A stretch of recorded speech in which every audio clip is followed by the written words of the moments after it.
जय हिंद दोस्तों, स्वागत है आप सभी का आपके अपने परिवार द लॉजिकल साइंस में। मैं हूं आलोक सिंह आतिश और आज के इस वीडियो सेशन में हम लोग डिस्कस करने वाले हैं एनसीईआरटी एग्जाम्पलर क्वेश्चन सीरीज में कार्बन एंड इट्स कंपाउंड के दूसरे क्लास की। जी हाँ दोस्तों, इससे पीछे के वीडियो सेशन में हम लोगों ने कार्बन एंड इट्स कंपाउंड का पहला क्लास देखा था, जहाँ पे हम लोगों ने इस चैप्टर से संबंधित 15 महत्वपूर्ण क्वेश्चन को डिस्कस करा था। दोस्तों आज के इस वीडियो सेशन में हम लोग इसी चैप्टर से संबंधित 14 महत्वपूर्ण क्वेश्चन को डिस्कस करेंगे और इसके साथ ही आपका जो ये चैप्टर है वो पूरी तरह से कंप्लीट हो जाएगा। साथ ही आपकी जानकारी के लिए बताना चाहूँगा कि आज के इस सेशन का जो भी क्वेश्चन है उसका PDF आपको कहाँ मिलेगा, ये हमारे टेलीग्राम ग्रुप से मिल जाएगा, जिसका लिंक मैंने नीचे डिस्क्रिप्शन में डाल दिया है, आप वहाँ से जा करके ले सकते हैं। साथ ही आप सबों का जो मोस्ट अवेटेड बैच योगदान एनसीईआरटी साइंस फाउंडेशन बैच, जो आपके इस परिवार के डिजिटल सेटअप के लिए समर्पित है, उसका रजिस्ट्रेशन ओपन हो चुका है। और आपकी जानकारी के लिए बता दूं कि आपके इस एनसीईआरटी साइंस फाउंडेशन बैच में आपको एनसीईआरटी 6 से लेकर के 10 तक का जो भी साइंस पोर्शन है वो पूरी तरह से कंप्लीट करवाया जाएगा, और वो भी डिजिटल बोर्ड पे। तो अगर आप भी अपने इस परिवार के डिजिटल सेटअप में अपना योगदान देना चाहते हैं तो आप जुड़ सकते हैं हमारे साथ इस योगदान बैच में। दोस्तों योगदान बैच से संबंधित किसी अन्य जानकारी के लिए आप हमारे दिए गए नंबर पर कॉल या व्हाट्सएप कर सकते हैं। बहरहाल आइए अपने सेशन की शुरुआत करते हैं और चलते हैं पहले क्वेश्चन की तरफ। आपका जो पहला क्वेश्चन है आज के इस सेशन का, क्वेश्चन नंबर 1, बड़ा ही आसान सा सवाल आपसे पूछा जा रहा है कि बेंजीन का संरचनात्मक सूत्र है। मेरे मित्र, यहाँ पे आपको 4 ऑप्शन दिया गया है और चारों ऑप्शन में अलग अलग संरचना सूत्र को दर्शाया गया है, और आपसे पूछा जा रहा है इन चारों में से बेंजीन का संरचना सूत्र क्या होगा। मेरे मित्र, जब भी आप बात करते हैं बेंजीन की, आप सभी क्या कहते हैं? आप सभी कहते हैं कि गुरुजी जो बेंजीन है इसका अणुसूत्र C6H6 होता है, और इसको हम लोग क्या कहते हैं? आप सभी कहते हैं कि गुरुजी इसको हम लोग एरोमेटिक यौगिक कहते हैं, या बेंजीन के संरचना के तरह अन्य कोई भी ऑर्गेनिक कंपाउंड होगा उसको हम लोग क्या बोलेंगे? एरोमेटिक यौगिक बोलेंगे। या आसान शब्दों में हम लोग ये भी कहते हैं कि गुरुजी ये चक्रीय संरचना वाला यौगिक होता है। और मेरे मित्र, जब आप बात करते हो बेंजीन के संरचना सूत्र की, जब आप बात करते हो बेंजीन के संरचना सूत्र की, तो आप सभी क्या कहते हो कि गुरुजी बेंजीन में 6 कार्बन है और 6 हाइड्रोजन है, और यही आपस में क्या करते हैं? जुड़ करके बेंजीन के स्ट्रक्चर का फॉर्मेशन करते हैं। सवाल ये है कि ये कैसे जुटेगा? मेरे मित्र, जब भी ये जुटेगा तो सर चक्र में जुटेगा। ध्यान देंगे कि पहले हम लोग 6 कार्बन को इस तरह से लिख लेते हैं, 6 कार्बन को हम इस तरह से लिख लेते हैं। ये आपका टोटल कितना है? 6 कार्बन है। ध्यान में रखेंगे इसमें प्रत्येक कार्बन एक दूसरे से अल्टरनेट बॉन्ड के साथ जुड़े हुए रहते हैं। जैसे अगर ये कार्बन सिंगल बॉन्ड में जुटा है तो ये आपका क्या होगा? डबल बॉन्ड में जुटेगा, और अगर ये डबल बॉन्ड में जुटा है तो इसका अगला बॉन्ड जो होगा वो सिंगल होगा, और फिर ये आपका क्या हो जाएगा? आप कहेंगे डबल, ये क्या होगा? सिंगल, और फिर ये क्या होगा? डबल हो जाएगा। ध्यान देंगे फिर क्या करेंगे? तो सर सभी कार्बन के साथ हाइड्रोजन को हम लोग ऐड करते चले जाएंगे, सभी कार्बन के साथ हाइड्रोजन को कुछ इस तरह से ऐड करते चले जाएंगे, और ये आपका क्या हो जाएगा? आप कहेंगे बेंजीन का संरचना सूत्र हो जाएगा, यानी कि स्ट्रक्चरल फार्मूला हो जाएगा। मेरे मित्र, आप सभी देख रहे होंगे कि बेंजीन के इस संरचना में कार्बन और कार्बन सिंगल बॉन्ड के साथ भी जुटे हुए हैं, और कार्बन डबल बॉन्ड के साथ भी जुटे हुए हैं। और अगर आप सभी बात करेंगे बेंजीन के पूरे संरचना में सिंगल बॉन्ड और डबल बॉन्ड की संख्या की, तो आप सभी कहेंगे कि गुरुजी बेंजीन में जो कार्बन परमाणु आपस में जुड़े हुए रहते हैं उसमें क्या होता है? तो 3 सिंगल बॉन्ड होता है। क्या होता है? 3 सिंगल बॉन्ड होता है, और साथ ही क्या होता है? 3 डबल बॉन्ड होता है। क्या होता है? 3 सिंगल बॉन्ड होता है और 3 डबल बॉन्ड होता है। मेरे मित्र, आपसे क्वेश्चन करा जा रहा है कि बेंजीन का संरचनात्मक सूत्र है। आप सभी क्या देख रहे हैं? आप सभी देख रहे हैं कि गुरुजी ये जो आपने स्ट्रक्चर बनाया है ये सेम हमारे ऑप्शन के तीसरे ऑप्शन से मिल रहा है। तो कहीं ना कहीं हम ये कह सकते हैं कि हमारे इस क्वेश्चन का सही आंसर ऑप्शन नंबर C हो जाएगा। उम्मीद करते हैं समझ पाए होंगे। चलते हैं अगले क्वेश्चन की तरफ। आपका जो अगला क्वेश्चन है, क्वेश्चन नंबर 2, क्या पूछा जा रहा है आपसे?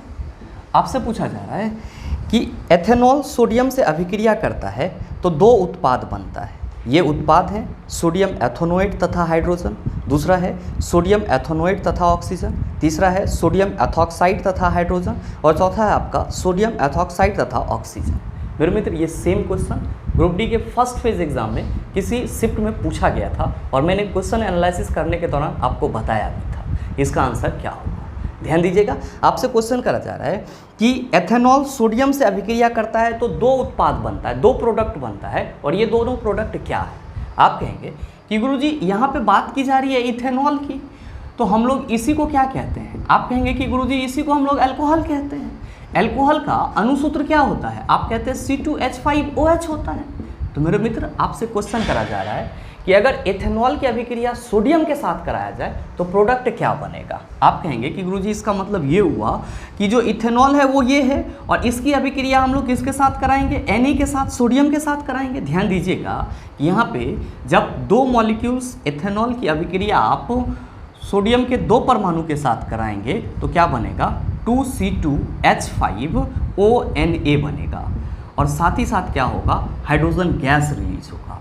मेरे मित्र ध्यान देंगे, ये जो आपका 2C2H5ONA है इसको क्या बोला जाता है, इसको सोडियम इथॉक्साइड बोला जाता है। ये चीज़ मैंने आपको पीछे के सेशन में क्वेश्चन एनालिसिस में बताया है। इसको क्या बोला जाता है, सोडियम इथॉक्साइड बोला जाता है, और इसको क्या बोला जाता है, तो सर इसको हाइड्रोजन बोला जाता है। मतलब आपसे जो क्वेश्चन करा जा रहा है कि जब इथेनॉल की अभिक्रिया सोडियम के साथ कराई जाएगी तो दो उत्पाद बनते हैं, वो दोनों उत्पाद कौन कौन से हैं, तो आप कहेंगे वो दोनों उत्पाद सोडियम इथॉक्साइड है और साथ ही साथ क्या है, हाइड्रोजन गैस है। तो देख लीजिए कि ये दोनों प्रोडक्ट आपके किस ऑप्शन में है। आप कहेंगे कि गुरुजी पहले ऑप्शन में सोडियम एथेनॉइड तथा हाइड्रोजन है, नहीं होगा आंसर। दूसरे ऑप्शन में सोडियम एथेनॉइड तथा ऑक्सीजन है, ये भी नहीं होगा आंसर। तीसरे ऑप्शन में सोडियम एथॉक्साइड तथा हाइड्रोजन है। आप कहेंगे सर यही हमारे इस क्वेश्चन का सही आंसर है, तो बिल्कुल आपके इस क्वेश्चन का सही ऑप्शन क्या हो जाएगा, ऑप्शन नंबर सी हो जाएगा। उम्मीद करते हैं समझ पाए होंगे। चलते हैं अगले क्वेश्चन की तरफ। आपका जो अगला क्वेश्चन है, क्वेश्चन नंबर 3, क्या पूछा जा रहा है आपसे, आपसे पूछा जा रहा है कि ब्यूटेनोइक अम्ल का सही संरचना सूत्र है।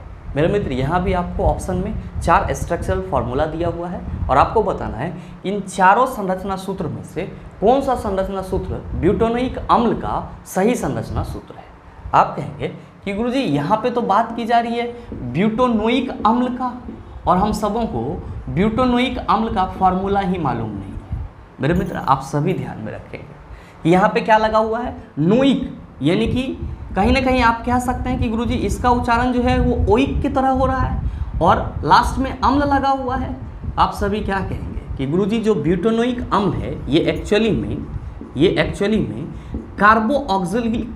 कार्बोऑक्सिलिक एसिड ग्रुप का कंपाउंड है, यानी कि कार्बोऑक्सिलिक एसिड ग्रुप से संबंध रखता है। मेरे मित्र आप सबों को यहाँ पे ध्यान देना होगा कि जो कार्बोऑक्सिलिक ग्रुप का फंक्शनल ग्रुप होता है, यानी कि कार्बोऑक्सिलिक एसिड ग्रुप के जो कंपाउंड होते हैं उसके लिए जो फंक्शनल ग्रुप होता है, जिसको हम लोग क्रियात्मक समूह कहते हैं, क्या कहते हैं, आप कहते हैं कि गुरुजी COOH होता है। मेरे मित्र आप सभी जो एसिटिक एसिड के बारे में पढ़ते हैं वो भी आपका कार्बोऑक्सिलिक एसिड ग्रुप का ही कंपाउंड होता है।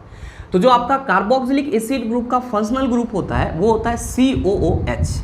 यहाँ पे आपको ये चीज़ ध्यान में रखना है कि इसमें कार्बन और ऑक्सीजन जो है, इसमें एक ऑक्सीजन जो है कार्बन के साथ वो क्या होता है, डबल बॉन्ड में जुटा रहता है।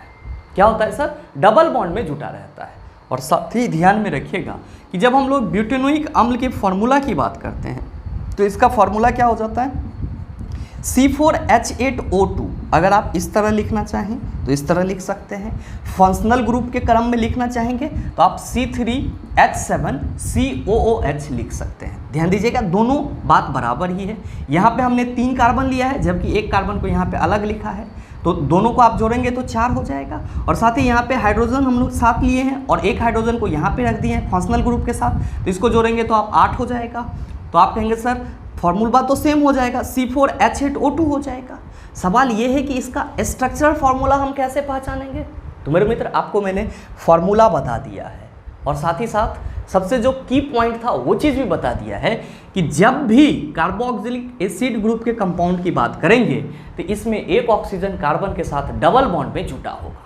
आइए अब हम लोग बात करते हैं अपने स्ट्रक्चरल फार्मूला की जो हमारे ऑप्शन में दिया गया है। ध्यान दीजिएगा कि आपके पहले ऑप्शन में जो बात करी जा रही है स्ट्रक्चर की, उसमें कार्बन और ऑक्सीजन, एक ऑक्सीजन कार्बन के साथ डबल बॉन्ड में तो जुटा है, लेकिन अगर आप कार्बन की संख्या को वहाँ पे काउंट करेंगे तो आप कहेंगे सर कार्बन की संख्या 4 है। ध्यान देंगे हाइड्रोजन की संख्या को काउंट करेंगे तो कितना हो जाएगा, आप कहेंगे गुरुजी 3 2 5 1 6। जबकि इसमें हाइड्रोजन कितना होना चाहिए, तो आप कहेंगे सर 8। तो पहला ऑप्शन आपका आंसर होगा, आप कहेंगे नहीं सर बिल्कुल नहीं होगा, यानी कि ऑप्शन ए हमारा गलत हो गया। आइए सर दूसरे ऑप्शन पे। दूसरे ऑप्शन में भी आप क्या देख रहे हैं, तो आप देख रहे हैं कि गुरुजी जो कार्बन और ऑक्सीजन है, जिसमें एक ऑक्सीजन जो है वो डबल बॉन्ड के साथ तो जुटा हुआ है, लेकिन अगर हम लोग यहाँ पे काउंट करते हैं किसकी सर, कार्बन और हाइड्रोजन की संख्या की, तो आप कहेंगे सर कार्बन जो है वो इसमें टोटल 5 है, 3 और 2 5 है, तो सर इसमें 5 कार्बन कहाँ से आएगा, इसमें तो 4 ही कार्बन आएगा। तो आप कहेंगे सर जब फॉर्मूला याद रहेगा तो इस तरह से हम लोग छांट सकते हैं ऑप्शन को। बी भी क्या हुआ सर, चला गया। ध्यान देंगे तीसरे ऑप्शन पे सर। तीसरा ऑप्शन में क्या है, तो तीसरा ऑप्शन में है 4 कार्बन तो है, लेकिन कार्बन के साथ एक भी ऑक्सीजन डबल बॉन्ड में नहीं जुटा हुआ है, यानी कि हमारा तीसरा ऑप्शन भी चला गया। ध्यान दीजिएगा चौथे ऑप्शन पे आपका जो डी ऑप्शन है उसमें क्या है, तो सर 4 कार्बन है, लीजिए ये 4 कार्बन है आपका। फिर क्या देख रहे हैं आप कि सर 4 कार्बन में एक ऑक्सीजन जो है सर एक कार्बन के साथ डबल बॉन्ड में जुटा हुआ है, और साथ ही एक ऑक्सीजन और हाइड्रोजन इस तरह से जुटा हुआ है, और फिर क्या है सर, तो हाइड्रोजन इस तरह से इसमें जुटा हुआ है। तो लीजिए ना सर हाइड्रोजन को इस तरह से हम भी लगा देते हैं। जब आप भी लगा देंगे इस तरह से और आप काउंट करेंगे तो क्या कहेंगे कि गुरुजी 3 हाइड्रोजन 6, एक 7, एक 8, यानी कि यहाँ पे हाइड्रोजन कितना हो गया आपका, आप कहेंगे सर 8 हो गया। कार्बन कितना है, 1 2 3 4, तो ये आपका 4 कार्बन हो गया। ध्यान दीजिएगा जो सबसे की पॉइंट है कि यहाँ पे कार्बन एक ऑक्सीजन के साथ डबल बॉन्ड में जुटा हुआ है, या आप कह सकते हैं ऑक्सीजन जो है एक ऑक्सीजन जो है वो कार्बन के साथ डबल बॉन्ड में जुटा हुआ है, और मैंने आपको पहले ही बताया कि इसका फंक्शनल ग्रुप COOH होता है, जिसमें एक ऑक्सीजन कार्बन के साथ हमेशा डबल बॉन्ड में रहेगा। तो आप देख रहे हैं कि कहीं ना कहीं ये जो आपका स्ट्रक्चरल फॉर्मूला है ये कहीं ना कहीं पूरी तरह से C4H8O2 के लिए फिट बैठ रहा है। तब आप बता दो कि जब आपसे क्वेश्चन करा जा रहा है कि ब्यूटानोइक अम्ल का सही संरचना सूत्र होगा, आप कहेंगे सर ऑप्शन नंबर डी जो है वो सही संरचना सूत्र है, और इसीलिए हमारे इस क्वेश्चन का सही आंसर ऑप्शन नंबर डी हो जाएगा। मेरे मित्र जब भी सही संरचना सूत्र की बात की जाए तो हमेशा ध्यान में रखेंगे कि संरचना सूत्र कुछ ना होता है, उसमें कार्बन और हाइड्रोजन आपस में जुटा हुआ रहता है। आपको सिर्फ और सिर्फ उस कंपाउंड का फंक्शनल ग्रुप मालूम होना चाहिए, यानी कि क्रियात्मक समूह मालूम होना चाहिए, और साथ ही साथ जो बेसिक पॉइंट है कि उसमें जो फंक्शनल ग्रुप हैं उसमें जो तत्व हैं वे तत्व सिंगल बॉन्ड में जुटे होंगे या डबल बॉन्ड में जुटे होंगे। बस अगर आपको इतना सा मालूम है, मेरे ख्याल से आप किसी भी ऑर्गेनिक कंपाउंड का संरचना सूत्र और अनुसूत्र आसानी से लिख सकते हैं। आइए चलते हैं, हम लोग आसानी से लिख सकते हैं, तो उम्मीद करते हैं आप सभी आसानी से लिख सकते हैं, उम्मीद करते हैं समझ पाए होंगे। चलते हैं अगले क्वेश्चन की तरफ। आपका जो अगला क्वेश्चन है क्वेश्चन नंबर 4, बड़ा ही हलवा टाइप सवाल सर। ये भी आपसे पूछा जा रहा है कि सिरका एक विलियन है, अल्कोहल में 50 से 60% एसिटिक अम्ल, दूसरा ऑप्शन है अल्कोहल में 5 से 8% एसिटिक अम्ल, तीसरा ऑप्शन है जल में 5 से 8% एसिटिक अम्ल, और आपका चौथा ऑप्शन है जल में 50 से 60% एसिटिक अम्ल। बताइए ना सॉल्व होगा, आप कहेंगे सर आसानी से हो जाएगा। तो अगर आसानी से हो जाएगा तो इस क्वेश्चन का सही आंसर आप सबों के ऊपर छोड़ता हूँ। सही आंसर क्या होगा नीचे कमेंट करके ज़रूर बताइएगा, आपके कमेंट का इंतजार रहेगा। बहरहाल चलते हैं अगले क्वेश्चन की तरफ। आपका जो अगला क्वेश्चन है क्वेश्चन नंबर 5, क्या पूछा जा रहा है आपसे? आपसे पूछा जा रहा है कि कार्बोक्सिलिक अम्लों की तुलना में खनिज अम्ल प्रबल होते हैं क्योंकि पहला ऑप्शन है खनिज अम्ल पूर्णतः आयनित होते हैं, दूसरा है कार्बोक्सिलिक अम्ल पूर्णतः आयनित होते हैं, तीसरा है कि खनिज अम्ल आंशिक आयनित होते हैं, और चौथा ऑप्शन है कि कार्बोक्सिलिक अम्ल आंशिक आयनित होते हैं। और मेरे मित्र आपका ऑप्शन दिया हुआ है कि स्टेटमेंट 1 तथा 4 सही है, दूसरे ऑप्शन में दिया हुआ है कि स्टेटमेंट 2 तथा 3 सही है, तीसरा है कि स्टेटमेंट 1 तथा 2 सही है, और चौथा है कि स्टेटमेंट 3 तथा 4 सही है। बताइए क्या होगा इसका आंसर? आपसे यहाँ पे क्वेश्चन करा जा रहा है कि कार्बोक्सिलिक अम्लों की तुलना में खनिज अम्ल प्रबल होते हैं तो क्यों होते हैं? आप कहेंगे सर पहले ये बताओ कि कार्बोक्सिलिक अम्ल क्या होता है। मेरे मित्र आप सभी ध्यान में रखेंगे कि जब हम लोग कार्बोक्सिलिक एसिड की बात करते हैं तो इसका जो प्राप्त करने का स्रोत होता है वो क्या होता है? ऑर्गेनिक होता है। जैसे ये आपको जीव जंतु या पेड़ पौधे से प्राप्त किए जाते हैं। जैसे अगर हम बात करें फॉर्मिक एसिड की तो आप सभी क्या कहते हैं कि गुरुजी चींटी से फॉर्मिक एसिड मिलता है, तो चींटी क्या है आपका जीव जंतु में आ जाता है। तो जनरली जो कार्बोक्सिलिक एसिड होते हैं उसका सोर्स ऑर्गेनिक होता है, यानी कि ये जीव जंतु या पेड़ पौधे से प्राप्त किए जाते हैं। और हमेशा ध्यान में रखेंगे ये क्या होता है? वीक एसिड होता है, यानी कि कमजोर अम्ल होता है। और मेरे मित्र कमजोर अम्ल होने का मतलब क्या हुआ? तो आप कहेंगे कि गुरुजी ये जल में आंशिक रूप से आयनित होगा। क्या होगा? जल में आंशिक रूप से आयनित होगा, आंशिक रूप से आयनित होगा, आयनित होगा।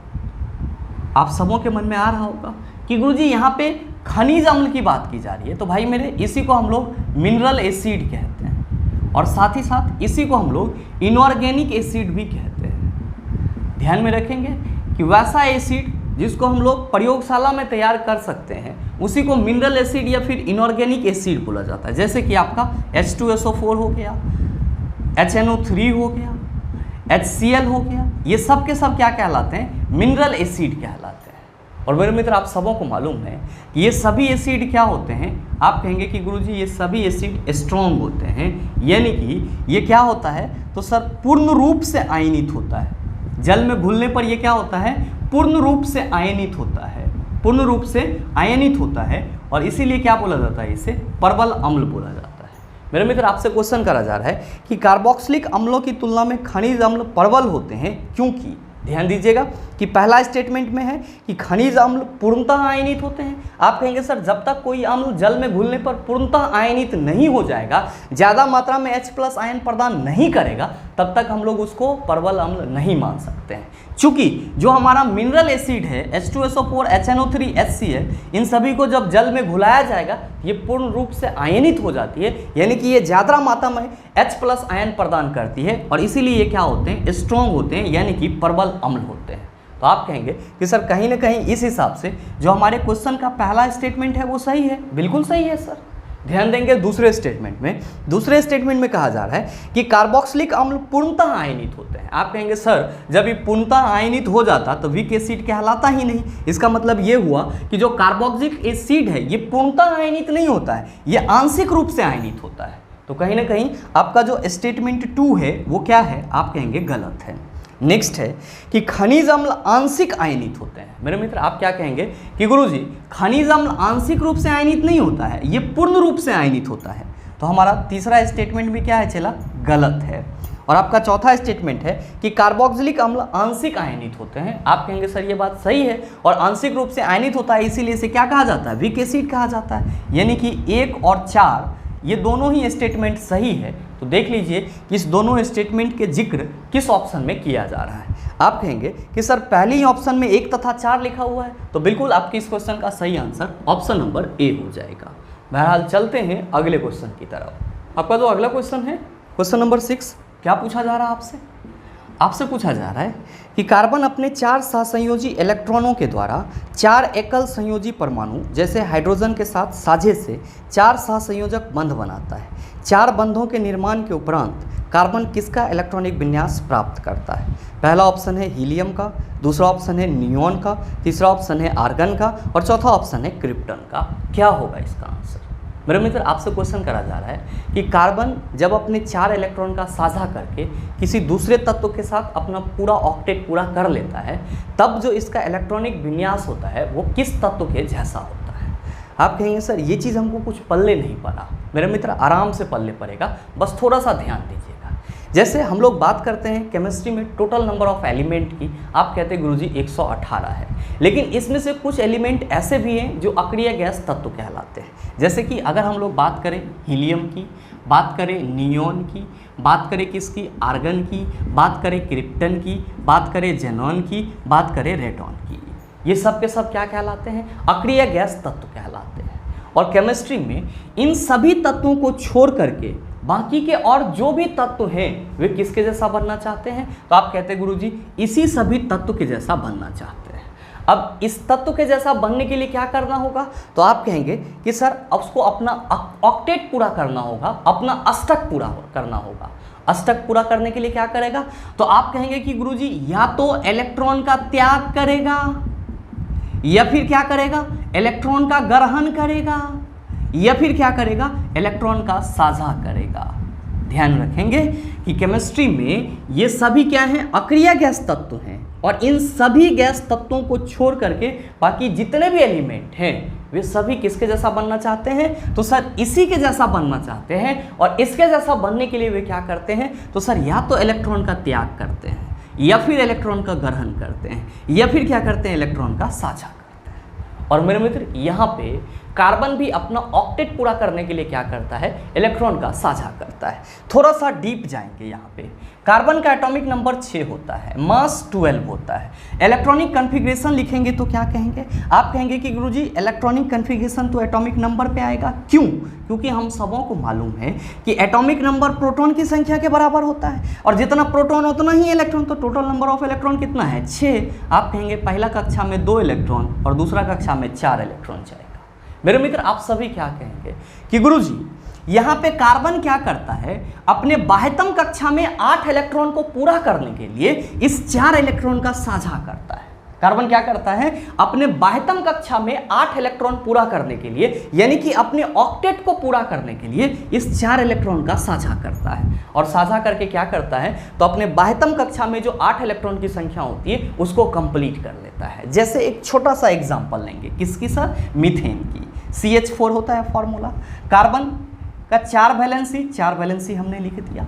अब यहाँ पे इसके साथ 4 हाइड्रोजन जुटेगा, आप कहेंगे बिल्कुल जुटेगा, तो लीजिए 4 हाइड्रोजन भी हम जोड़ दे रहे हैं। यहाँ पे हाइड्रोजन की वैलेंसी कितनी होती है, आप कहेंगे 1 होती है। मेरे मित्र आप सभी क्या कहिएगा कि गुरुजी ये जो कार्बन है ये अपने वैलेंसी को हाइड्रोजन के साथ शेयर करेगा, तो ये इसको क्या करेगा, अपने में मिला लेगा। क्या करेगा, अपने में मिला लेगा। अब इसका मतलब क्या हुआ, इसका मतलब ये हुआ कि यहाँ पे जो आपका कार्बन बन रहा है सर, कार्बन का जो ये 4 संयोजकता है, इसमें आप क्या देख रहे हैं कि इस इलेक्ट्रॉन पे हाइड्रोजन का भी हक है, और सर इसके इलेक्ट्रॉन पे कार्बन का भी हक है। और सेम चीज इस इलेक्ट्रॉन पे हाइड्रोजन का हक है, तो सर हाइड्रोजन के इस इलेक्ट्रॉन पे कार्बन का भी हक है। दोनों म्यूचुअल रिलेशनशिप में आ गया, और दोनों ने क्या बोला कि हम लोग के जो बाह्यतम कक्षा में इलेक्ट्रॉन है उस पे दोनों का हिस्सेदारी होगा, और दोनों अपना अपना काम चला सकता है। मेरे मित्र ध्यान दीजिएगा कि यहाँ पे कार्बन जो है वो हाइड्रोजन के 4 इलेक्ट्रॉन के साथ क्या कर लिया, साझा कर लिया। और अगर अब आप बात करेंगे किसकी, अब आप बात करेंगे साझा करने के बाद कार्बन के परमाणु की, तो आप कहेंगे कि गुरुजी जब ये साझा कर ही लिया है और कह रहा है कि हमरो अधिकार है तोरो अधिकार है, तो जब इसको 8 इलेक्ट्रॉन शो करना होगा तो ये पूरा इलेक्ट्रॉन शो कर देगा, आप कहेंगे बिल्कुल कर देगा। और इस हिसाब से कार्बन के बाह्यतम कक्षा में कितना इलेक्ट्रॉन हो जाएगा, आप कहिएगा 8। पहले कक्षा में कितना है, आप कहिएगा गुरुजी 2, और सर 2 और 8 कितना होता है, आप कहिएगा 10। 10 इलेक्ट्रॉन किस में रहता है, आप कहिएगा गुरुजी नियॉन में रहता है। तो भाई मेरे आपसे जो क्वेश्चन करा जा रहा है कि कार्बन अपने 4 सहसंयोजी इलेक्ट्रॉन के द्वारा 4 एकल संयोजी परमाणु जैसे हाइड्रोजन के साथ साझे से 4 सहसंयोजक बंध बनाता है। 4 बंधों के निर्माण के उपरांत कार्बन किसका इलेक्ट्रॉनिक विन्यास प्राप्त करता है, आप कहेंगे कि गुरुजी कार्बन जो है वो नियॉन का इलेक्ट्रॉनिक विन्यास प्राप्त कर लेता है। तो देख लीजिए कि नियॉन आपके किस ऑप्शन में है, आप कहेंगे सर दूसरे ऑप्शन में है, तो बिल्कुल आपके इस क्वेश्चन का सही आंसर ऑप्शन नंबर बी हो जाएगा। मेरे मित्र यहाँ पे तो बात की गई कार्बन की, लेकिन अगर आपसे ये पूछ दिया जाए कि हाइड्रोजन अपना ऑक्टेट पूरा करके इन 6 तत्व में से किसके जैसा बनना चाहता है, तो आप कहेंगे गुरुजी हाइड्रोजन ऑक्टेट पूरा नहीं करेगा, क्या है कि हाइड्रोजन के लास्ट सेल में 7 इलेक्ट्रॉन नहीं है, 1 इलेक्ट्रॉन है। तो हमको मालूम है कि अक्रिय गैस के लास्ट सेल में या तो 2 इलेक्ट्रॉन होगा जिसको हम लोग द्वियक कहते हैं, और वो क्या है सर, हीलियम है, और हीलियम को छोड़ करके बाकी के सभी में क्या है, लास्ट में लास्ट सेल में 8 इलेक्ट्रॉन है। यहाँ पे हाइड्रोजन के बाह्यतम कक्षा में 1 इलेक्ट्रॉन होता है, अगर ये 1 इलेक्ट्रॉन को किसी से ले लेता है और साथ ही या साझा कर लेता है तो बाह्यतम कक्षा में 2 इलेक्ट्रॉन हो जाएगा। तो ये किसके जैसा हो जाएगा, आप कहेंगे हीलियम के जैसा हो जाएगा। मेरे मित्र आप सभी ध्यान में रखेंगे, जैसे हम लोग एक नंबर सीरीज लिखते हैं, नंबर सीरीज नहीं, तत्वों का सीरीज लिखते हैं। जैसे कि हाइड्रोजन हो गया, इसके बाद हीलियम आएगा, लिथियम आएगा, बेरिलियम आएगा, बोरोन आएगा, कार्बन आएगा, नाइट्रोजन आएगा, ऑक्सीजन आएगा, फ्लोरीन, नियोन, ब्रोमीन, क्लोरीन, इस तरह से आते चला जाएगा। तो जितने भी तत्व होंगे तो आप सभी कहेंगे कि गुरुजी इन सभी में यहाँ पे देख रहे हैं कि हीलियम अक्रिय गैस तत्व है, तो हाइड्रोजन हीलियम जैसा बनना चाहेगा। अब boron, carbon, nitrogen, oxygen, fluorine, neon, आप क्या देख रहे हैं कि हीलियम के बाद जितने भी तत्व हैं वो फ्लोरीन पे आकर के खत्म हो जाएगा और नियोन जो है वो अक्रिय गैस तत्व हो जाएगा। तो चला जी लिथियम, लिथियम और साथ ही साथ यहाँ पे आगे आप आते चले जाएंगे तो जो लिथियम है तो सर लिथियम का तो 3 होता है, तो 3 होता है तो आप कहेंगे सर ये हो जाएगा 2 और 1, तो ये तो 1 इलेक्ट्रॉन लॉस कर देगा, तो लिथियम हीलियम के जैसा बन जाएगा। सेम उसी तरह से बेरिलियम का 4 होता है तो गुरुजी बेरिलियम 2 हो जाएगा, ये 2 इलेक्ट्रॉन लॉस कर देगा, किसके जैसा बन गया, हीलियम के जैसा बन गया।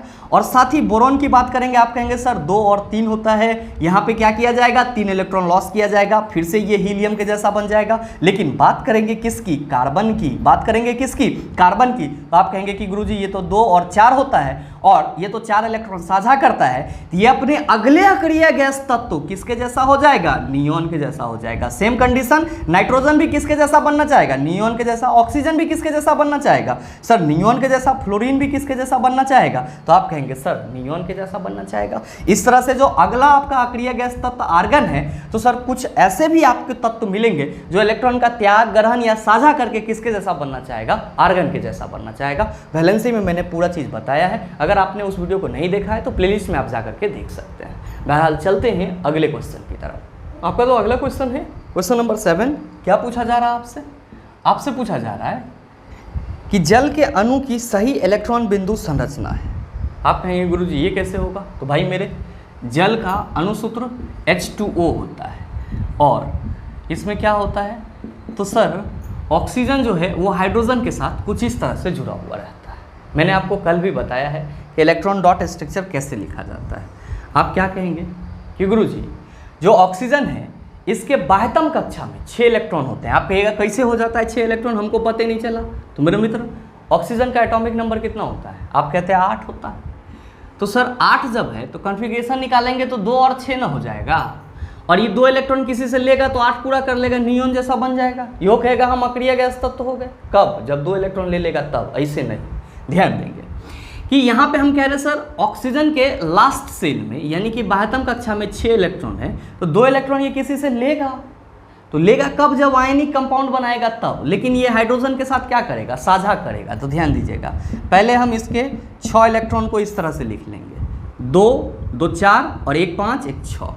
अब आप क्या कहेंगे कि गुरुजी अब तो ये बन गया, अब हाइड्रोजन को इधर लगा दीजिए और एक हाइड्रोजन इधर लगा दीजिए, यही क्या हो गया हमारा। आप कहेंगे कि गुरुजी वाटर के अणु का डॉट स्ट्रक्चर हो गया। तो आपसे जो क्वेश्चन करा जा रहा है कि जल के अणु की सही इलेक्ट्रॉन बिंदु संरचना है, आप कहेंगे गुरुजी सेम चीज़ हमारे ऑप्शन नंबर सी में दिख रहा है, इसलिए हमारे इस क्वेश्चन का सही आंसर ऑप्शन नंबर सी हो जाएगा। बहरहाल चलते हैं अगले क्वेश्चन की तरफ। आपका जो अगला क्वेश्चन है क्वेश्चन नंबर 8, क्या पूछा जा रहा है आपसे, आपसे पूछा जा रहा है कि निम्नलिखित में से कौन सा सीधी श्रृंखला हाइड्रोकार्बन नहीं है। मेरे मित्र चारों ऑप्शन को आप देख पा रहे होंगे और कहीं ना कहीं आप ये आइडिया लगा रहे होंगे कि गुरुजी जो हमारा चौथा ऑप्शन है, जो हमारा चौथा ऑप्शन है उसमें पहले CH के साथ 2 गो CH3 ग्रुप को जोड़ा गया है, 2 गो CH3 ग्रुप को जोड़ा गया है, जो कि कतई संभव नहीं है। तो आपको कंसेप्ट मालूम हो या ना मालूम हो, अगर एक कार्बन पर 2 CH3 समूह जुड़ा हुआ है तो आप कहेंगे सर वो गलत संरचना है। तो सीधे सीधे आप इस क्वेश्चन के आंसर को अगर हिट करेंगे तो क्या होगा, ऑप्शन नंबर डी हो जाएगा। हमेशा ध्यान में रखेंगे कि एक कार्बन पे इस तरह से हम लोग 2 CH3 को नहीं रख सकते हैं। अगर हमको रखना ही होगा तो अलग अलग कार्बन पे रखना होगा, जो कि बाकी के 3 ऑप्शन में दर्शाया गया है। बहरहाल चलते हैं अगले क्वेश्चन की तरफ। आपका जो अगला क्वेश्चन है क्वेश्चन नंबर 9, क्या पूछा जा रहा है आपसे, आपसे पूछा जा रहा है निम्नलिखित में से कौन से असंतृप्त हाइड्रोकार्बन है। यहाँ पे आपको 4 अलग अलग स्टेटमेंट दिया गया है और चारों स्टेटमेंट में स्ट्रक्चरल फार्मूला बताया गया है और आपको चूज करना है कि कौन सा असंतृप्त हाइड्रोकार्बन है। मेरे मित्र आपको ऑर्गेनिक केमिस्ट्री में कुछ नहीं आता है, लेकिन आपने फिर भी कल वाला सेशन देखा है, इस क्वेश्चन को आंसर करने में आपको कोई परेशानी नहीं होगी। क्यों नहीं होगी, तो आप कहेंगे गुरुजी आपने कल ही बताया है कि जब भी हम लोग बात करेंगे असंतृप्त हाइड्रोकार्बन की, किसकी बात करेंगे चला जी, असंतृप्त हाइड्रोकार्बन की, तो आप क्या कहेंगे कि गुरुजी कोई भी कंपाउंड हो जेकरा में कार्बन और कार्बन के बीच में डबल बॉन्ड हो, या फिर कार्बन और कार्बन के बीच में ट्रिपल बॉन्ड हो, क्या कहलाएगा? और संतृप्त हाइड्रोकार्बन कहलाएगा। अगर संतृप्त हाइड्रोकार्बन की बात करेंगे तो कहेंगे कार्बन और कार्बन के बीच में सिंगल बॉन्ड होगा। तो देख लीजिए ना अपने इस ऑप्शन में कि कौन सा ऐसा आपका स्टेटमेंट है ऑप्शन में जिसमें कार्बन जो है वो डबल और ट्रिपल बॉन्ड के साथ जुड़ा हुआ है। आप कहेंगे कि सर पहला ऑप्शन पे अगर नज़र दौड़ाएं तो सभी कार्बन सिंगल बॉन्ड में जुड़े हुए हैं, तो सर काट दीजिए, वो आपका आंसर नहीं है। दूसरा ऑप्शन में आप कहेंगे सर कार्बन और कार्बन ट्रिपल बॉन्ड के साथ जुड़ा हुआ है, यानी कि दूसरा स्टेटमेंट जो है वो असंतृप्त हाइड्रोकार्बन है। तीसरा में भी सर वही हाल है, सभी सिंगल बॉन्ड के साथ जुड़े हुए हैं, असंतृप्त नहीं होगा। चौथा में आएंगे, आप कहेंगे सर कार्बन जो है वो डबल बॉन्ड के साथ जुटा हुआ है, यानी कि हम कह सकते हैं कि जहाँ पे भी डबल और ट्रिपल बॉन्ड है वो असंतृप्त हाइड्रोकार्बन को रिप्रेजेंट कर रहा है, यानी कि 2 और 4 आपका क्या है? असंतृप्त हाइड्रोकार्बन है। देख लीजिए कि 2 और 4 का जिक्र आपके किस ऑप्शन में किया गया है। आप कहेंगे कि गुरुजी पहले ऑप्शन में 1 तथा 3 की जिक्र की गई है, गलत है। दूसरे ऑप्शन में 2 तथा 3 की जिक्र की गई है, ये भी गलत है चेला जी। तीसरे ऑप्शन में 2 तथा 4 का जिक्र किया गया है, बिल्कुल सर आपके इस क्वेश्चन का सही आंसर ऑप्शन नंबर सी हो जाएगा। चलते हैं अगले क्वेश्चन की तरफ। आपका जो अगला क्वेश्चन है क्वेश्चन नंबर 10, क्या पूछा जा रहा है आपसे? आपसे पूछा जा रहा है निम्नलिखित में से कौन एक ही समजातीय श्रेणी से संबंधित नहीं है? मेरे मित्र समजातीय श्रेणी मैंने आपको कई बार कंसेप्ट बताया है। आप क्या कहेंगे कि गुरुजी एक ही ग्रुप के सभी कंपाउंड जिसमें 2 क्रमागत यौगिकों के बीच में CH2 का अंतर होता है उसी को हम लोग क्या कहते हैं? उसी को हम लोग होमोलोगस सीरीज या समजातीय श्रेणी कहते हैं। और उस ग्रुप के सदस्य को क्या कहते हैं? समजात कहते हैं। और मेरे मित्र मैंने आपको क्या बताया कि अगर हम लोग बात करें एल्केन ग्रुप के कंपाउंड की, तो एल्केन ग्रुप के जितने भी कंपाउंड होंगे दैट्स ऑल आर होमोलोगस, वे सबके सब क्या कहलाएंगे? समजात कहलाएंगे। इसी तरह से एल्कीन ग्रुप के जितने भी कंपाउंड होंगे वे सब भी होमोलोगस कहलाएंगे। एल्काइन ग्रुप के जितने कंपाउंड होंगे सब होमोलोगस कहलाएंगे। अल्कोहल ग्रुप के जितने कंपाउंड होंगे सब होमोलोगस कहलाएंगे। कार्बोक्सिलिक एसिड ग्रुप के जितने भी कंपाउंड होंगे सब होमोलोगस कहलाएंगे। मतलब क्या? एक ही ग्रुप के सभी कंपाउंड जिसमें 2 क्रमागत यौगिकों के बीच में सिंगल बॉन्ड CH2 का अंतर हो क्या कहलाएगा? समजात कहलाएगा। पूरा श्रेणी समजातीय श्रेणी कहलाएगा। क्वेश्चन आपसे करा जा रहा है कि निम्नलिखित में से कौन एक ही समजातीय श्रेणी से संबंधित नहीं है? ध्यान दीजिए पहले ऑप्शन में आपका क्या है? CH4। क्या कहिएगा कि सर जी तो मीथेन है। क्या है? मीथेन है। दूसरा ऑप्शन है C2H6, चला CnH2n+2, मतलब क्या कि सर यो एथेने है। साथ ही तीसरा है C3H8 CnH2n+2, 3 दूना 6 2 8, ये भी क्या होगा? आप कहिएगा प्रोपेन। और नेक्स्ट है C4H8, आप कहिएगा गुरुजी कार्बन का 2 गुना हाइड्रोजन है, यानी कि ये CnH2n है। चला के कर जनरल फार्मूला होता है, आप कहिएगा सर एल्कीन के। और एक नाम क्या होगा? आप कहिएगा गुरुजी तब ब्यूटीन हो जाएगा। क्या हो जाएगा? ब्यूटीन हो जाएगा। अभी मैंने क्या बताया कि एक ही ग्रुप के जितने भी कंपाउंड होंगे वे सब के सब क्या कहलाएंगे? समजात कहलाएंगे। तो मीथेन, एथेन और प्रोपेन ये क्या है? एल्केन ग्रुप का कंपाउंड है, तो ये क्या होगा? आप कहेंगे समजात होगा। C4H8 क्या है? एल्कीन ग्रुप का कंपाउंड है, आप कहेंगे सर ये एल्केन का समजात नहीं होगा, एल्केन का जात नहीं है, ये क्या है? एल्कीन का जात है। तो भाई मेरे क्वेश्चन जो करा जा रहा है आपसे कि निम्नलिखित में से कौन एक ही समजातीय श्रेणी से संबंधित नहीं है? आप कहिएगा सर ब्यूटीन जो है वो एल्केन के समजातीय श्रेणी से संबंधित नहीं है, इसीलिए सही आंसर ऑप्शन नंबर डी हो जाएगा। बहरहाल चलते हैं अगले क्वेश्चन की तरफ। आपका जो अगला क्वेश्चन है क्वेश्चन नंबर 11, क्या पूछा जा रहा है आपसे? आपसे पूछा जा रहा है कि यौगिक CH3 CH2 CHO का नाम है। मेरे मित्र यहाँ पे आपको CH3 CH2 और CHO दिया गया है और आपसे पूछा जा रहा है कि इसका नाम क्या होगा। पहला ऑप्शन है प्रोपेनल, दूसरा ऑप्शन है प्रोपेनोन, तीसरा ऑप्शन है एथेनॉल और चौथा ऑप्शन है एथेनल। क्या होगा इसका आंसर? मेरे मित्र आप सभी यहाँ पे क्या देख रहे हैं? आप देख रहे हैं कि गुरुजी फंक्शनल ग्रुप के रूप में CHO लगा हुआ है। तो चला जी फंक्शनल ग्रुप ये किसका होता है? आप कहिएगा एल्डिहाइड का। और एल्डिहाइड का जब हम लोग IUPAC नाम लिखते हैं तो क्या लगाते हैं? आप कहते हैं सर नल लगाते हैं। कितना कार्बन है इसमें? तो एगो कार्बन यहाँ, एगो यहाँ, एगो यहाँ, कितना हो गया सर? 3 गो कार्बन। कितना हो गया सर? 3 गो कार्बन। तो यहाँ पे हम क्या लिख सकते हैं? C3 लिख सकते हैं। अब देखिएगा यहाँ पे 3 गो हाइड्रोजन यहाँ पे है और यहाँ पे 2 गो हाइड्रोजन है और यहाँ पे 1 गो हाइड्रोजन है। तो 3 2 5 1 6 C3H6। सर हाइड्रोजन भी तो यहाँ पे बच, सॉरी ऑक्सीजन भी तो यहाँ पे बच रहा है ना, तो C3H6O। मेरे मित्र एकरे ना हम लोग प्रोपेनल कहते हैं, एकरे ना हम लोग प्रोपेनल कहते हैं। तो आपसे जो क्वेश्चन करा जा रहा है कि यौगिक CH3CH2CHO का नाम है, आप कहेंगे सर चूंकि 3 कार्बन है तो यहाँ पे 3 कार्बन के लिए हम लोग प्रॉप यूज करते हैं, और एल्डिहाइड ग्रुप का कंपाउंड है तो एल्केन के संगत में अल लगाएंगे, तो यहाँ पे जो एल्केन के संगत में नल आ जाएगा तो वो क्या हो जाएगा, प्रोपेनल हो जाएगा। ध्यान दीजिएगा, ये नल नहीं होगा, यहाँ पे अल होगा, ठीक है, ये हम नल लिख दिए हैं, अल होगा। अल्कोहल रहता तो ऑल हो जाता, अल्कोहल रहता तो यही प्रोपेनॉल हो जाता, लेकिन यहाँ पे क्या होगा, ये प्रोपेनल हो जाएगा। तो सही आंसर क्या होगा, आप कहिएगा ऑप्शन नंबर ए हो जाएगा। आप सबों के मन में आ रहा होगा कि गुरुजी हमारे दूसरे ऑप्शन में प्रोपेनोन है, तो चला जी कल ही बताए हैं कि जिस किसी भी नाम के पीछे में ओन लगा हुआ है प्रोपेनोन, तो वो क्या हो जाएगा, कीटोन ग्रुप का कंपाउंड हो जाएगा। आप कहेंगे सर ऑप्शन में एथेनॉल दिया हुआ है, अब ये जस्ट बताए हैं कि जहां पे भी ऑल की बात की जाएगी आप कहेंगे अल्कोहल ग्रुप का कंपाउंड है। किसका है, अल्कोहल ग्रुप का कंपाउंड है। एथेनॉल C2H5OH, इसी को अल्कोहल कहा जाता है। और चौथे ऑप्शन में है एथेनल, आप क्या कहेंगे कि गुरुजी नल अल लगा हुआ है, तो एथेनल भी क्या होगा, एल्डिहाइड ग्रुप का ही कंपाउंड होगा। उम्मीद करते हैं समझ पाए होंगे। चलते हैं अगले क्वेश्चन की तरफ। आपका जो अगला क्वेश्चन है क्वेश्चन नंबर 12, बड़ा ही आसान सा सवाल आपसे पूछा जा रहा है कि CH3, ध्यान दीजिएगा, CH3CH2O CH2 और Cl में उपस्थित विषम परमाणु है, ऑक्सीजन, कार्बन, हाइड्रोजन, क्लोरीन। क्या होगा इसका आंसर।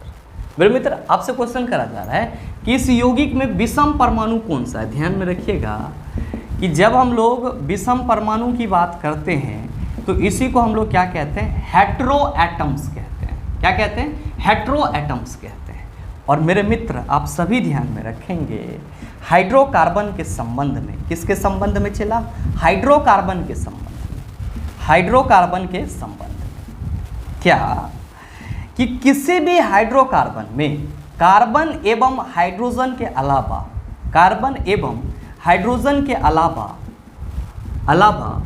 किसी भी तत्व का परमाणु, किसी भी अन्य तत्व का परमाणु, किसी भी अन्य तत्व का परमाणु, किसी भी अन्य तत्व का परमाणु क्या कहलाएगा, विषम परमाणु कहलाएगा। क्या कहलाएगा, विषम परमाणु कहलाएगा। मतलब ये हुआ कि कोई भी हाइड्रोकार्बन हो उसमें कार्बन और हाइड्रोजन के अलावे जो कोई भी परमाणु मौजूद होगा कार्बन और हाइड्रोजन को छोड़ करके, that's all are known as hetero atoms for this hydrocarbon. वे क्या कहलाएंगे, तो सर उस हाइड्रोकार्बन के लिए हेट्रो एटम्स यानी कि विषम परमाणु कहलाएंगे। तो आप देखिए ना, इसमें कार्बन और हाइड्रोजन के अलावे और कौन सा परमाणु है। आप ये गुरुजी ऑक्सीजन और क्लोरीन, तो हम कह सकते हैं कि इसमें ऑक्सीजन और क्लोरीन क्या है, हमारा विषम परमाणु है। चलिए जी आंसर सेलेक्ट कीजिए जल्दी से। आप क्या कहेंगे कि गुरुजी हमारे स्टेटमेंट 1 में ऑक्सीजन दिया हुआ है और साथ ही साथ स्टेटमेंट 4 में क्लोरीन दिया हुआ है। तो देख लीजिए कि ऑप्शन में, किस ऑप्शन में 1 और 4 का जिक्र किया गया है। तो आप कहेंगे कि गुरुजी 1 और 4 का जिक्र चौथे ऑप्शन में है, तो बिल्कुल आपके इस क्वेश्चन का सही आंसर ऑप्शन नंबर डी हो जाएगा। बहरहाल चलते हैं अगले क्वेश्चन की तरफ। आपका जो अगला क्वेश्चन है क्वेश्चन नंबर 13, क्या पूछा जा रहा है आपसे, आपसे पूछा जा रहा है कि निम्नलिखित में से कौन सी समीकरण साबुनीकरण अभिक्रिया प्रदर्शित करती है। यहाँ पे आपको 4 समीकरण दिया गया है और आपको बताना है इसमें से कौन सा समीकरण जो है वो साबुनीकरण अभिक्रिया को प्रदर्शित करती है। आप कहेंगे कि गुरुजी जब हम लोग यहाँ पे साबुनीकरण अभिक्रिया की बात कर रहे हैं तो आपने कल के सेशन में सीधे बता दिया कि साबुन बनाने की प्रक्रिया साबुनीकरण कहलाती है, बाकी तो और कुछ बताया नहीं। तो हम लोग इसको सॉल्व कैसे करेंगे मेरे मित्र, बाकी का जो पॉइंट छूट गया था उसको आप आज समझ लीजिए।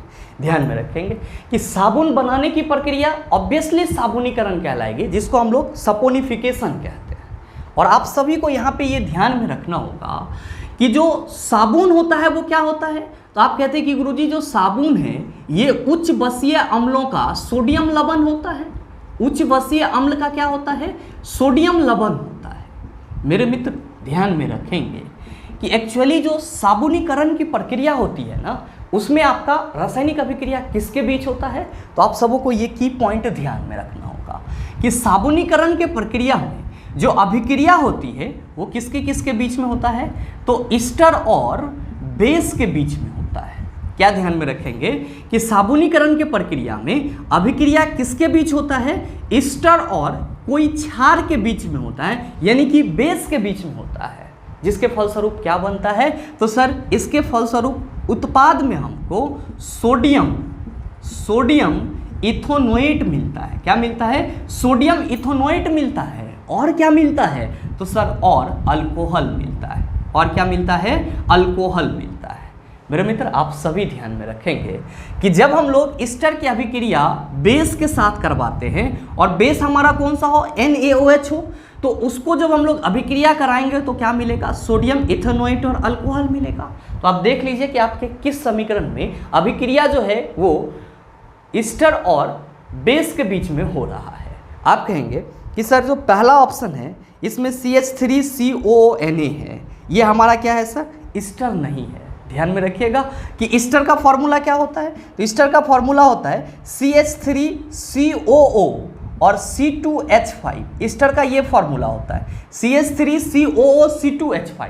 तो पहले ऑप्शन में तो आपका ईस्टर की अभिक्रिया हो ही नहीं रही है NaOH के साथ। NaOH क्या है, बेस है। आप कहेंगे सर पहला ऑप्शन तो चला गया।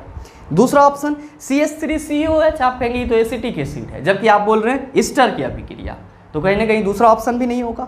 तीसरा ऑप्शन क्या है सर, तो 2CH3COOH, आप कहेंगे सर ये भी नहीं है। आपका चौथा ऑप्शन क्या है, तो सर CH3 यहाँ भी लिखा हुआ है, COO यहाँ भी लिखा हुआ है, C2H5 यहाँ पे भी लिखा हुआ है। और ये आपका क्या है, आप कहेंगे सर ये जो है ये हमारा ईस्टर है। और मेरे मित्र बेस, तो बेस के रूप में कौन आएगा, आप कहेंगे सर सोडियम हाइड्रोक्साइड यानी कि NaOH आएगा। और जब ये रिएक्ट करेगा तो क्या बनेगा, सोडियम इथेनोएट, जो कि आपके क्वेश्चन में दिया हुआ है CH3COONA, ये क्या है आपका सोडियम इथेनोएट है। और साथ ही क्या बनेगा, तो गुरुजी C2H5OH बनेगा, C2H5OH बनेगा। तो मेरे मित्र यहाँ पे आपको क्या ध्यान में रखना होगा कि साबुनीकरण प्रक्रिया में बाई प्रोडक्ट, साबुनीकरण प्रक्रिया में प्रोडक्ट के रूप में आपको क्या मिलता है, तो सोडियम इथेनोएट, जिसका फॉर्मूला CH3CONA होता है। और साथ ही क्या होता है, अल्कोहल C2H5OH। ध्यान में रखेंगे कि साबुनीकरण प्रक्रिया में कौन किसके साथ अभिक्रिया करता है, तो ईस्टर जो है वो बेस के साथ अभिक्रिया करता है। तो मेरे मित्र आपसे जो क्वेश्चन करा जा रहा है कि निम्नलिखित में से कौन सी समीकरण साबुनीकरण अभिक्रिया प्रदर्शित करती है, आप कहेंगे सर जो चौथे नंबर का समीकरण है वो साबुनीकरण प्रक्रिया को प्रदर्शित करती है। और साथ ही मैंने आपको कल भी बताया था कि आप सभी ध्यान में रखेंगे कि साबुन के मिसेल का जो शीर्ष भाग होता है वो क्या होता है, जलरागी, और जो पूंछ वाला भाग होता है वो क्या होता है, जल विरागी होता है, जिसको हम लोग हिंदी इंग्लिश में क्रमशः क्या बोलते हैं, तो हाइड्रोफिलिक इंड और हाइड्रोफोबिक इंड बोलते हैं। बहरहाल चलते हैं अगले क्वेश्चन की तरफ।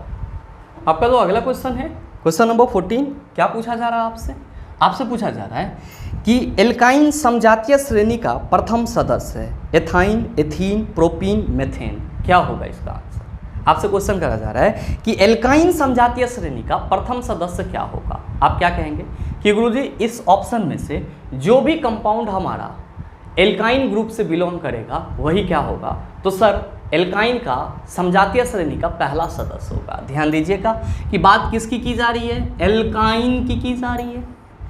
तो लास्ट में क्या आ रहा है, आइन आ रहा है। पहला ऑप्शन में क्या है गुरुजी, पहला ऑप्शन में एथाइन है, पहला ऑप्शन में एथाइन है, इसके भी लास्ट में आइन आ रहा है। सर ये हमारा सही आंसर है। आप कहेंगे दूसरा ऑप्शन आप ना देखे, आप पहले ही बोल दिए, तो देख लीजिए ना दूसरा ऑप्शन भी। दूसरा ऑप्शन है आपका एथीन, लास्ट में क्या आ रहा है, इन, किस ग्रुप का कंपाउंड होगा, एल्कीन का। तो बताइए आंसर होगा, बात एल्काइन ग्रुप की जा रही। आप कहेंगे बिल्कुल नहीं होगा। आपका तीसरा ऑप्शन क्या है, तो तीसरा ऑप्शन है प्रोपीन। प्रोपीन में भी क्या आ रहा है, लास्ट में इन, किस ग्रुप का होगा, एल्कीन। तो बताइए एल्काइन ग्रुप का ये समजातीय सदस्य होगा, आप कहेंगे नहीं होगा। चौथा आपका ऑप्शन क्या है, तो चौथा ऑप्शन है मेथेन। आप क्या कहिएगा कि गुरुजी लास्ट में एन आ रहा है, ये क्या हो जाएगा, एल्काइन ग्रुप का कंपाउंड हो जाएगा। तो बताइए ये तीनों आपका एल्काइन ग्रुप से मैच करेगा, आप कहेंगे सर कदापि नहीं। तो सही आंसर आप कहिएगा ऑप्शन नंबर ए हो जाएगा। मन में आ रहा होगा सवाल कि गुरुजी एल्काइन ग्रुप के जो कंपाउंड होते हैं उसके लिए जनरल फार्मूला क्या होता है? तो भाई मैंने आपको कई बार बताया है CnH2n-2। आप कहेंगे इथाइन के लिए फार्मूला क्या हो जाएगा सर? तो भाई वाह, एथाइन की बात की जा रही है, मतलब 2 कार्बन की बात की जा रही है, तो यहाँ पे 2 रखेंगे तो 2 दूना 4 हो जाएगा। आप क्या कहिएगा कि गुरुजी 2 दूना 4 तो सही हो जाएगा, कार्बन 2 होगा, हाइड्रोजन क्या होगा 4, लेकिन 2 को घट न जाएगा, C2H2 न हो जाएगा। कल बताए हैं ये चीज़ मेरे मित्र। इसी क्वेश्चन के साथ कार्बन इन इट्स कंपाउंड का जो भी एग्जाम्पलर प्रॉब्लम का क्वेश्चन था वो पूरी तरह से कंप्लीट हो जाता है। और मेरे ख्याल से अब आपको इस चैप्टर से संबंधित किसी भी प्रकार का क्वेश्चन घुमा फिरा के दे दिया जाए, आप उसका जवाब 100% दे सकते हैं। साथ ही उम्मीद करते हैं ये वीडियो आपको अच्छा लगा होगा। अगर आपको वीडियो अच्छा लगा तो वीडियो को लाइक कीजिएगा, ज़्यादा से ज़्यादा शेयर कीजिएगा, और हाँ, अगर आप चैनल पे नए हैं तो सब्सक्राइब करके बेल आइकन दबा लीजिएगा, ताकि इस तरह के एग्जाम रेलेवेंट वीडियो का नोटिफिकेशन सबसे पहले आपके पास पहुँचे और आप उसको सबसे पहले देख पाओ। मिलते हैं फिर अगले सेशन में, तब तक के लिए best of luck. Thank you, have a nice day.